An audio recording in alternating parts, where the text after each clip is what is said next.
Hello student, my name is Akanksha.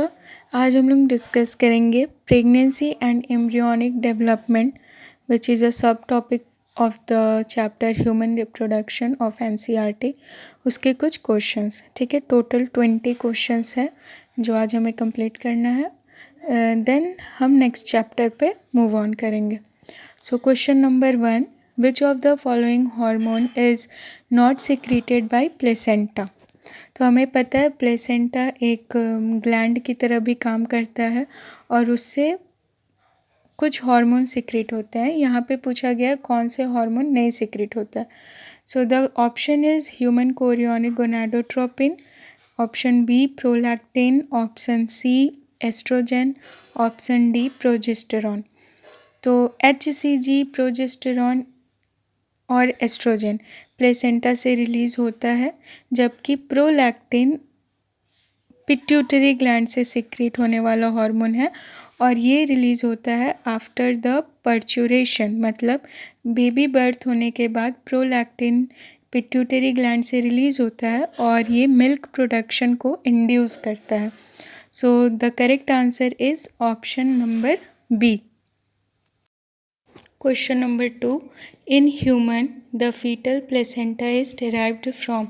So हमें पता है कि placenta क्या होता है, it is a connection between the mother and the fetus, ठीक है। तो fetus का कौन सा पार्ट placenta में इन्वॉल्व है ये पूछा गया।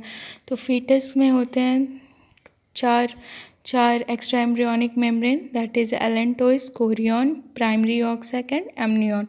तो इसका करेक्ट आंसर है कोरियन, ठीक है। कोरियन जो है वो आउटर लेयर है और ये ही पार्टिसिपेट करता है to form the fetal placenta.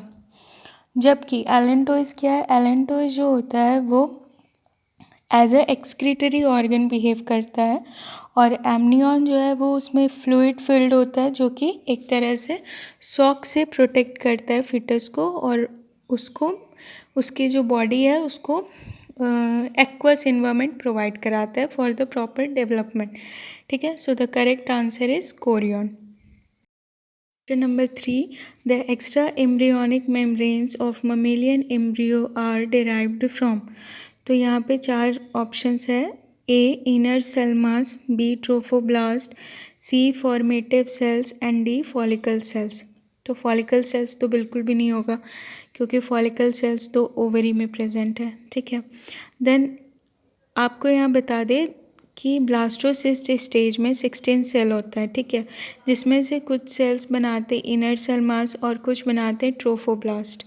Inner cell mass से पूरे एम्ब्रियो के बॉडी का डेवलपमेंट होता है, जबकि ट्रोफोब्लास्ट सेल्स जो हैं वो एक्स्ट्रा एम्ब्रियोनिक मेम्ब्रेन बनाते हैं, ठीक है। जो एमनियन है, कोरियन है, एलेंटोइस है, यॉर्क सैक है, ये ट्रोफोब्लास्ट से बनता है, ओके। और ट्रोफोब्लास्ट से जो ये सेल्स बनते हैं वो क्या करते हैं, ऑब्वियस है कि एम्ब्रियो का प्रोटेक्शन करते हैं, एम्ब्रियो को नरिशमेंट देते हैं, नरिशमेंट प्रोवाइड करवाते हैं और प्लेसेंटा के फॉर्मेशन में हेल्प करते हैं।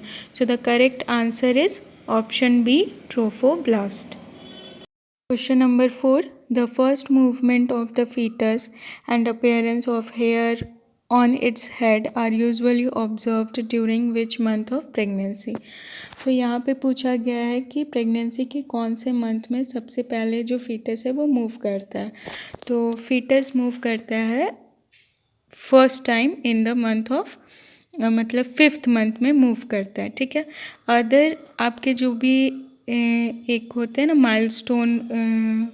माइलस्टोन एक्टिविटी या कहें माइलस्टोन डेवलपमेंट जो हर मंथ में होते हैं वो याद करना ज़रूरी है और ये एनसीईआरटी बुक में दिया हुआ है। तो अगर हम लोग देखें 4th मंथ, तो 4th मंथ में क्या होगा कि हल्का हल्का हेयर का ग्रोथ होगा। देन 6th मंथ में क्या होता है कि आई लैशेस जो हैं वो डेवलप कर जाते हैं, आईलिड सेपरेट हो जाते हैं, है ना। 3rd मंथ में क्या होता है, 3rd मंथ में सारे जो मेजर ऑर्गन हैं, बॉडी ऑर्गन्स, वो डेवलप कर जाते हैं। 1st मंथ में ब्रेन का डेवलपमेंट होता है, 2nd मंथ में लिम्स और डिजीट का डेवलपमेंट होता है, ठीक है।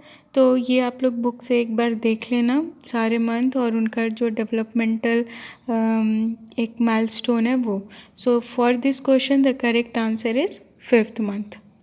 Number 5, which is known as urinary bladder of embryo. So embryo में 4 एक्स्ट्रा एम्ब्रियोनिक मेम्ब्रेन्स होते हैं और उसमें से एलेंटोइस वर्क करता है एज अ यूरिनरी ब्लैडर, या हम उसे एक्सक्रीटरी सिस्टम भी कहते हैं of the embryo. So the correct answer is allantois. Korean help करता है to provide its part in the placenta.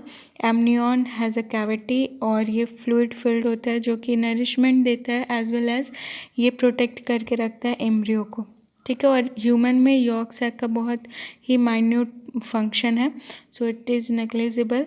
So for this question the correct answer is option number B. Question number 6, how many fetal membranes are formed during the development of human embryo? ये easy question है। So the correct answer is option B 4। कौन कौन से? amnion, chorion, allantois and yolk sac।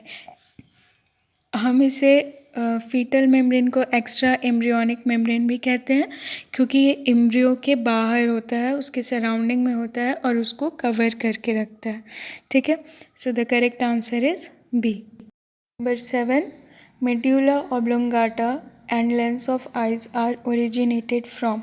So there are 3 germ layer which is developed during the process of gastrulation, that is ectoderm, endoderm and mesoderm, and another one is ectomesoderm। ये germ layer का part नहीं है but development में इसका भी एक role होता है, ठीक है। सो पूछा जा रहा है कि मेड्यूला ऑब्लोंगाटा और लेंस ऑफ आई इन चारों में से कहाँ से ओरिजिनेट करता है। So the correct answer is option number A, ectoderm, ठीक है।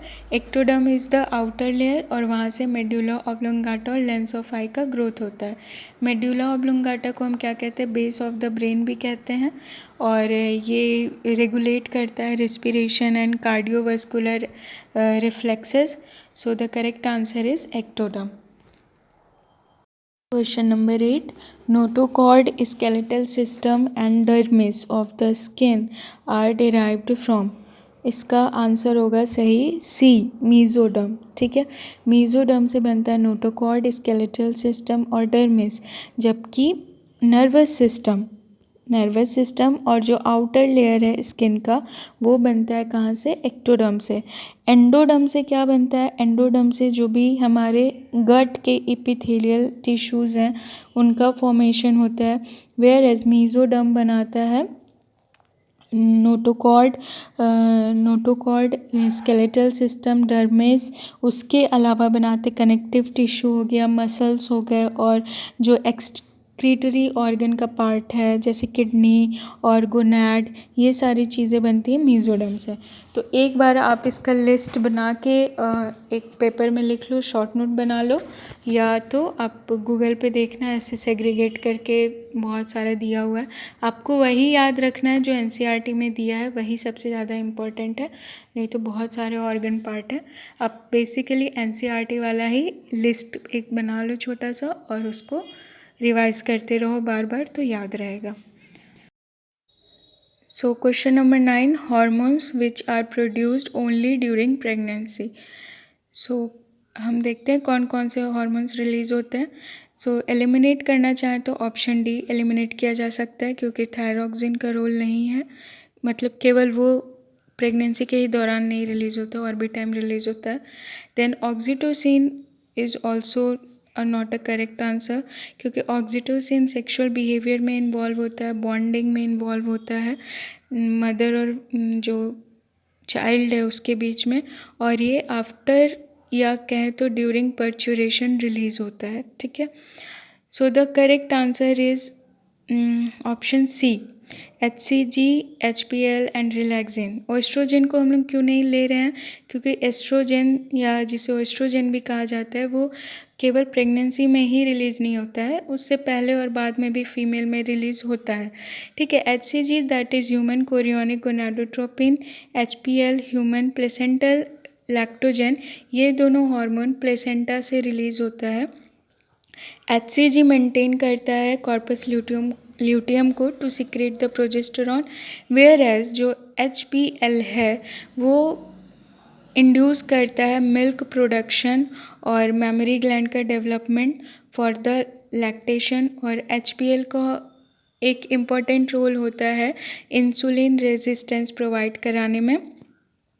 जो मदर होती हैं उनमें अगर देखा गया है कि ग्लूकोज का लेवल ब्लड में ज़्यादा बना रहे ताकि वो फिटस को जाए, ठीक है, मतलब बच्चे को फीड कराना है तो ऑब्वियस है ग्लूकोज का लेवल ज़्यादा चाहिए। देन रिलैक्सिन हार्मोन रिलीज़ होता है ताकि जो पेल्विस के मसल्स हैं, जॉइंट्स हैं, वो लूज़ हो जाएं ताकि पर्चुरेशन के टाइम पे, चाइल्ड बर्थ के टाइम पे ईजिली कॉन्ट्रैक्शन हो सके। So the correct option is option number C. Question number 10. Embryonic skeleton is formed by option A white fibrous cartilage, B elastic cartilage, C hyaline cartilage, D none of the above. So the correct answer is option C hyaline cartilage. Hyaline cartilage form करता है embryonic skeleton और ये temporarily support करता है, temporarily नहीं, mechanical support करता है for the जो रेस्पिरेटरी ट्रैक का फॉर्मेशन हो रहा है उसे, जो डेवलपिंग बोन्स हैं उनको। So the correct answer is option C. Question number 11. Which layer develops first during the embryonic development? तो सबसे पहले एंडोडर्म का फॉर्मेशन होता है during the embryonic development. Endoderm से कौन कौन से ऑर्गन बनते हैं? Digestive tube, respiratory tube, thyroid glands और भी गोनैड्स हो गए हमारे जितने भी हैं, और उसके अलावा जो गट है, गट का जो एंडोथीलियम है उसका फॉर्मेशन होता है एंडोडर्म से। So the correct answer is endoderm. Question number 12. Which of the following does not secrete from the human placenta? So आप खुद से बता सकते हो, इजी क्वेश्चन है। The correct answer is A prolactin. Prolactin is secreted from the anterior pituitary और it stimulate the production of milk in the mammary gland. Oestrogen, progesterone और HCG placenta से सिक्रेट्स होता है। So the correct answer is option A. Question number 13. Ectopic pregnancy is option A pregnancies terminated due to hormonal imbalance, नहीं। B pregnancies with genetic abnormalities, नहीं। C implantation of embryo at site other than uterus. So this is the correct answer. यहाँ पे implantation uterus में ना होकर fallopian tube में हो जाता है, ठीक है, और इसका रीज़न कुछ भी हो सकता है, हार्मोनल इम्बैलेंस में be due to the under developed या अजीब तरह का डेवलपमेंट अगर एम्ब्रियो में हो गया है या इन्फ्लेमेशन हो गया है फैलोपियन ट्यूब में, तो बाय चांस किसी भी वजह से अगर डेवलपिंग एम्ब्रियो फैलोपियन ट्यूब से यूटेरस तक नहीं पहुंच पाता है तो वो वहीं पे इम्प्लांट हो जाता है। इस कंडीशन को इक्टोपिक प्रेगनेंसी कहते हैं। So the correct answer is C. Question number 14. Adult stem cells mostly belong to the following type. So पहले ऑप्शन देखा जाए, टोटीपोटेंट स्टेम सेल्स वो होते हैं जो कंप्लीट बॉडी ऑर्गेनिज्म बनाता है, ठीक है, जैसे कि 2 सेल स्टेज जाइगोट हो गया या 8 सेल स्टेज एम्ब्रियो हो गया, ठीक है। तो 8 सेल स्टेज तक टोटीपोटेंसी मेंटेन होती है।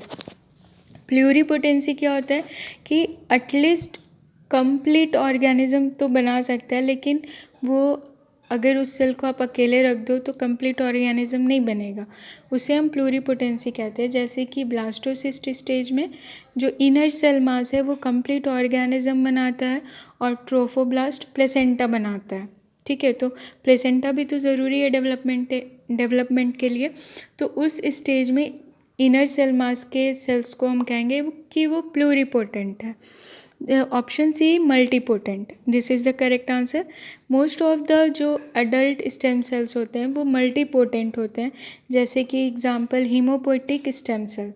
तो हीमोपोएटिक स्टेम सेल जो है वो डिफरेंट टाइप का ब्लड सेल्स बनाएगा, ठीक है। तो ये हो गया ऑप्शन सी। डी में क्या है, यूनिपोटेंट। यूनिपोटेंट स्टेम सेल्स होते हैं जो एक ही तरह के सेल बनाते हैं, जैसे कि स्पर्मेटोगोनियम हो गया, वो केवल स्पर्म ही बना सकता है। oogoनियम हो गया, केवल एग ही बना सकता है। So the correct answer for this question is option C. Question 15.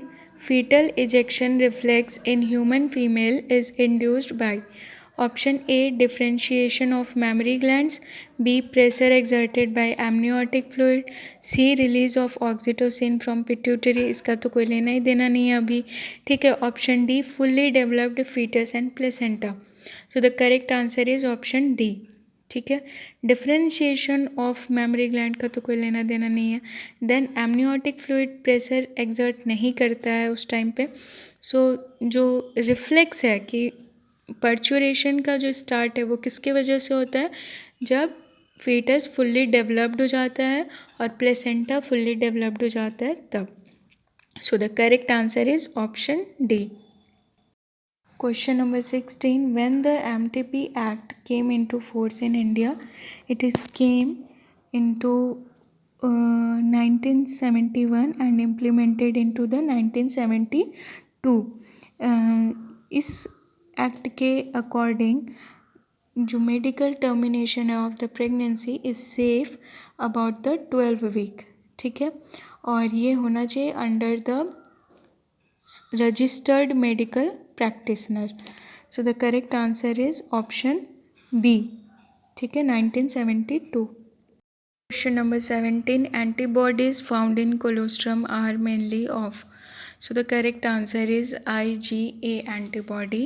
It is generally present in the colostrum and IgA provide the passive immunity to the child. Okay. Other antibodies को भी देख लेते हैं। IgG antibody जो है वो present होता है बॉडी फ्लूइड में और वर्क करता है against the bacteria and viral infection, where as IgD antibody present होता है on the B lymphocyte cell के सरफेस पे, आउटर सरफेस पे। IgE एंटीबॉडी जो है वो प्रेजेंट होता है प्लाज्मा सेल में। प्लाज्मा सेल कहाँ प्रेजेंट होता है, लिम्फ नोड में, जो कि इन्वॉल्व होता है एलर्जिक रिस्पॉन्सेस में, ठीक है। So for this question the correct answer is IgA, that is option C. Question number 18. Hormone which stimulates growth and development of breast in preparation for lactation. सो ये बहुत ईजी है, आपको नाम पढ़ के भी समझ आ जाएगा। It is human placental lactogen hormone which is involve in inducing the milk production as well as it is also involved in the growth and development of breast. Estrogen and progesterone is involved in maintaining the pregnancy, whereas chorionic gonadotropin, that is human chorionic gonadotropin, it maintain the corpus luteum which secrete the progesterone. समझ में आया? So the correct answer is option B. Question number 19. Colostrum provide which type of immunity, अभी हमने discuss किया। Colostrum has IgA antibody and it provide passive immunity. Colostrum क्या होता है actually, it is yellowish kind of milk which is secreted from the mammary gland of the mother, और ये during the initial days में होता है। आपने कभी गाय का दूध पिया होगा और गाय के बछड़े का जब जन्म होता है तो आपने देखा होगा बहुत ही गाढ़ा दूध होता है। वैसे ही फीमेल में भी जब चाइल्ड बर्थ होता है तो कुछ दिन इनिशियल टाइम्स में बहुत ही गाढ़ा येलो कलर का दूध होता है जिसे हम कोलोस्ट्रम कहते हैं and it provide the passive immunity to the child. Question 20. Which hormone is responsible for both the milk ejection reflex and the fetal ejection reflex? देखो अभी हमने पहले डिस्कस किया था कि जैसे ही फीटल का इजेक्शन होता है, जैसे ही फीटस का इजेक्शन होता है तो जो पेल्विस के मसल्स हैं उनमें जब कॉन्ट्रैक्शन होता है तो ऑक्सीटोसिन रिलीज़ होता है। ऑक्सीटोसिन कहाँ से रिलीज़ होता है, ऑक्सीटोसिन पोस्टीरियर पिट्यूटरी से रिलीज़ होता है, जबकि ये हाइपोथैलेमस में सिंथेसाइज होता है, ठीक है। जब चाइल्ड का बर्थ हो जाता है उसके बाद जब चाइल्ड सक करता है मेमोरी ग्लैंड को, फिर ये स्टिमुलस एक तरह से काम करता है सिग्नल की तरह और ऑक्सीटोसिन रिलीज़ होता है जिससे कि मिल्क का इजेक्शन होता है। क्लियर? प्रोडक्शन होता है प्रोलैक्टिन के वजह से, जबकि इजेक्शन होता है ऑक्सीटोसिन की वजह से। सो ऑक्सीटोसिन और कब रिलीज़ होता है? जब ऑर्गेज़म हो या लोग रोमांटिक रिलेशन में इन्वॉल्व होते हैं, ठीक है, तब ऑक्सीटोसिन रिलीज़ होता है। सो यहाँ पे इस चैप्टर के क्वेश्चंस हम लोगों ने कम्प्लीटली डिस्कस कर लिए हैं। नेक्स्ट हम लोग रिप्रोडक्टिव हेल्थ के क्वेश्चंस, इम्पॉर्टेंट क्वेश्चंस देखेंगे, इजी वाले नहीं, ठीक है, जो थोड़े से यूनिक हो या जिनसे कॉन्सेप्ट क्लियर होता है वो वाले क्वेश्चंस देखेंगे। सो अगर आपको लेक्चर समझ में आया है तो प्लीज़ लाइक करिएगा, अपने फ्रेंड्स के साथ शेयर करिएगा और चैनल को सब्सक्राइब करिएगा अगर नहीं किए हो तो। और अगर कोई डाउट है, कोई सजेशन है तो प्लीज़ कमेंट में बताइएगा। So thank you for watching.